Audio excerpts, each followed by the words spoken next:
வணக்கம் ஃப்ரெண்ட்ஸ். இன்றைக்கி நம்ம பார்க்க போகிறது அம்பாளை நீர்லேயே வரவழைக்கக்கூடிய ஒரு உபச்சாரம். அவளுக்கு பண்ணக்கூடிய பல உபச்சாரங்களில் ரொம்ப முக்கியமான உபச்சாரமாகவும் பார்க்கப்படக்கூடிய ஒரு விஷயம் என்னென்னா தாம்பூல உபச்சாரம்.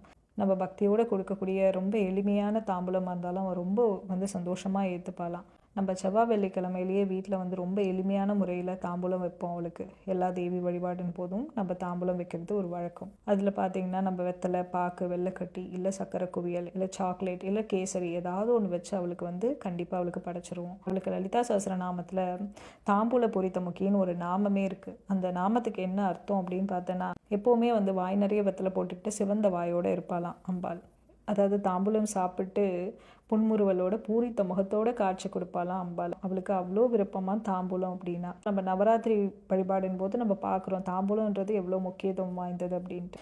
நம்ம அதில் நிறைய மங்கள பொருட்கள் சேர்த்து கொடுப்போம். அந்த ஒவ்வொரு மங்கள பொருட்களுக்கும் ஒரு பலன் உண்டு. அன்னதான பலன், வஸ்திரதான பலன், விஷயதான பலன், திருஷ்டி போக்கக்கூடிய விஷயங்கள், நீண்ட ஆயுள் கொடுக்கக்கூடிய விஷயங்கள், தீர்க்க சுமங்கலியாக வச்சுருக்கக்கூடிய நிறைய பொருட்களை சேர்த்து வரக்கூடிய சுமங்கலி பெண்களுக்கு தாம்பூலமாக கொடுத்து அனுப்புவோம். அம்பாள் மகிழ்ந்து ஏதாவது ஒரு ரூபத்தில் அவளாவே நேரில் தாம்பூலம் வாங்கிட்டு போயிடுவாளாம். அவ்வளோ விருப்பமாக அவளுக்கு தாம்பூலம் அப்படின்னா.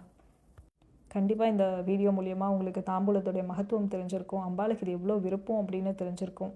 நீங்களும் கண்டிப்பாக தாம்பூலம் கொடுத்து அம்பாளுடைய அருளை பெறணும். நன்றி, வணக்கம்.